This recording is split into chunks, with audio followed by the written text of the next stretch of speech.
we need to talk about TPT SEO and some mistakes that you might be making. I've been selling on TPT for over 9 years. I have a store that's in the top 1% of stores on TPT, and I know a few things about search engine optimization. And in the course of the last 3 years of being a TPT coach, I have audited so many stores and I have seen a lot of mistakes. And so I'm going to let you in on some of the most common mistakes that a lot of TPT sellers make, both beginner and advanced, and some mistakes that I also make myself. Number one is not including a page count. This is something that's so basic, but it can really make a big difference in terms of conversion rate, which ultimately can help your TPT search engine ranking, but also not saying it definitely is, but I have a sneaking suspicion, that this could be one of the factors that TPT uses to determine quality of a resource when they're considering a resource's ranking. So if you have a product and you haven't filled out all the things that you can fill out about your product, like you haven't tagged your resource, you haven't tagged a grade level, or you haven't filled out the teaching duration portion of your product, those are things that could potentially signal to the TPT search engine algorithm that maybe your resource isn't as high quality as resources that have filled out all of the parameters that are available to them.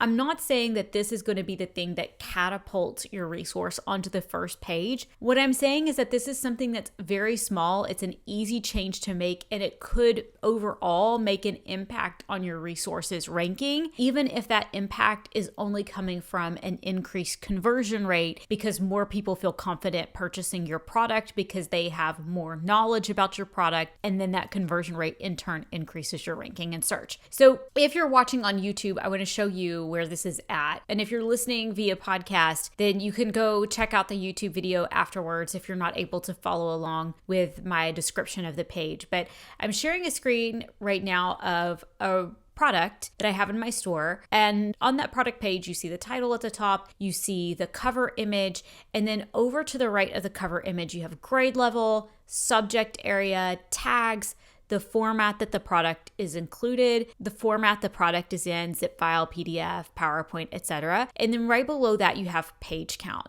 Now, one thing that a lot of people don't know about the page count is they don't realize that you can put more than just a number there.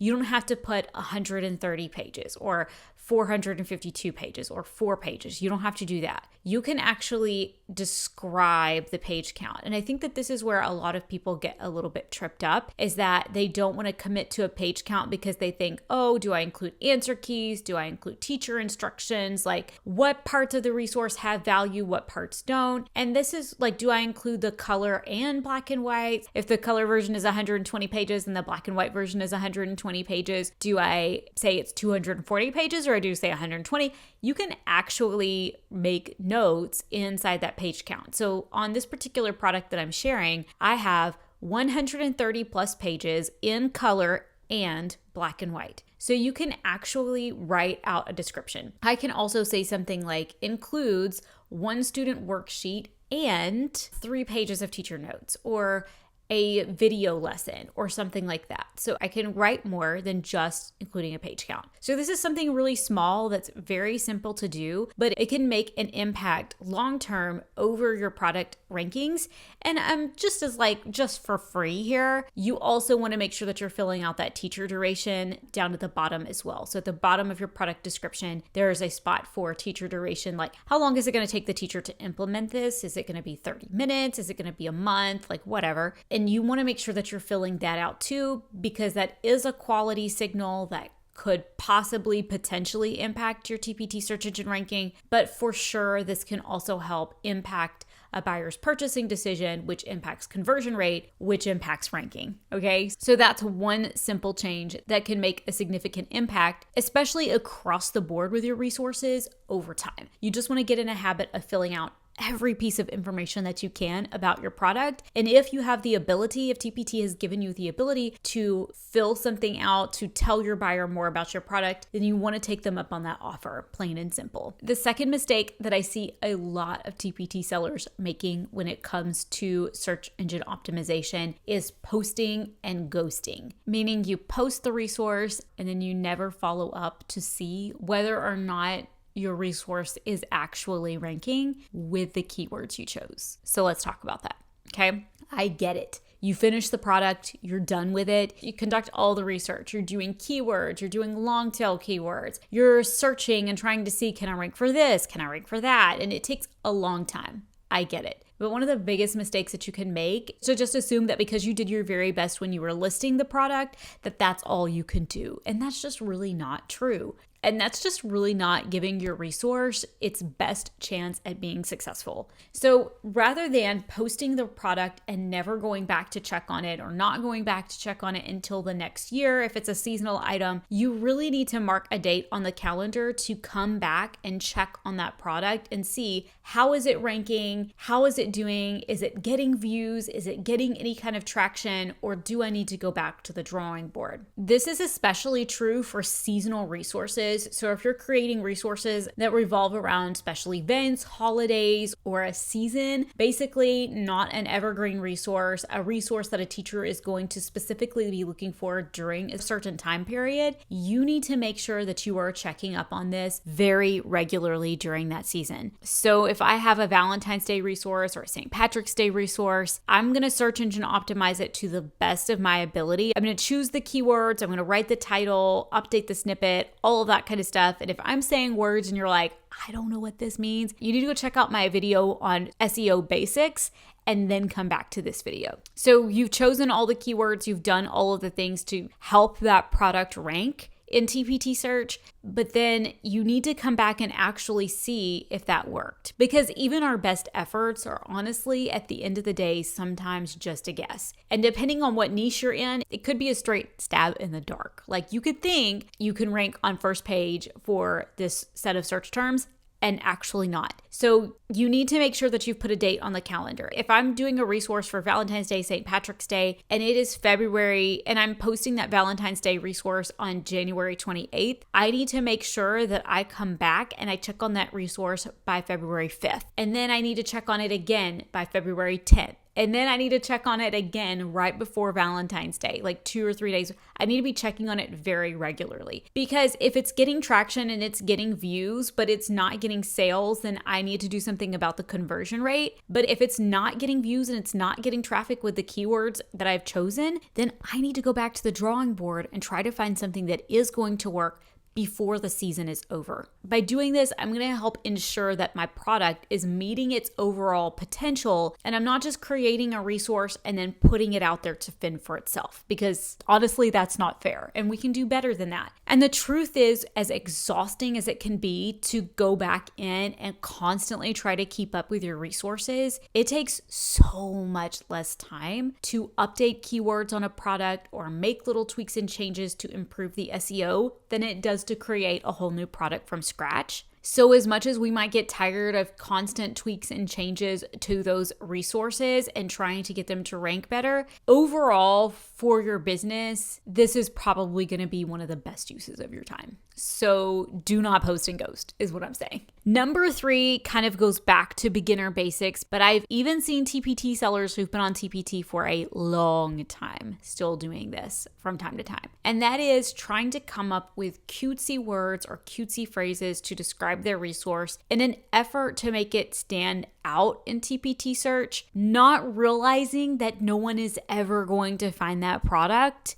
because no one is ever going to think to search for those terms. So here's a really good example of this. When I first started selling on TPT, I created a line of products that were called mini mysteries. I still call them mini mysteries. That is the name of my product line, and I'm not changing it. Now, since then, I've seen other people also title their products mini mysteries, which is kind of interesting. So at some point it caught on just a little bit, but still never going to be something that someone types into the search engine on a regular basis. The vast majority of math teachers are not going to go to TPT and say, solving equations, mini mystery. I mean, if they do, then basically I've won the search lottery and that's fantastic. But most of them are not going to be searching for that because they're not looking for that title. Now, they might search for a mystery, or they might search for an activity or a worksheet or a game or something like that might also meet the description for my product. But chances are they're not going to be searching for that cutesy title that sets my resource apart and helps me brand a product line. So as much as I want to put those keywords in the title, it's not going to be what's best for my products over time. So I'm not going to do it. Make sure you're choosing keywords that buyers would actually type into search. Make sure you're choosing things that teachers really know how to search for. And you might be asking yourself at this point, okay, yeah, but Lauren, you just said that this was part of branding a product line. And yes, that's important. Branding a product line is important. But things like mini mystery or partner packs or digipacks, which are all product lines that I have in my store, or adventurous Joe, those are things that can be put on the cover. So branding items that are related to branding, you can put on the cover, but you only put SEO, search engine friendly terms inside of the title. That's it. That's all we're putting there. The number 4 most common mistake that I see across the board, whether you're new to TPT or you've been selling on TPT for 10 years, I see this one all the time. And that is not doing your market research. And I know if you're a regular listener, or if you're a regular watcher, you're tired of hearing me say words like market research. But by the way, if you do want to learn more about market research, you can check out this video right here. But here's the thing about market research. If I'm not doing it, then I don't know what's already working and I don't know what's not working. When I conduct market research, I bypass a huge portion of the trial and error process for my products. So I can look at similar products in my niche on TPT and be able to know, do I need to have this product photographed? Do I need to show the product in action?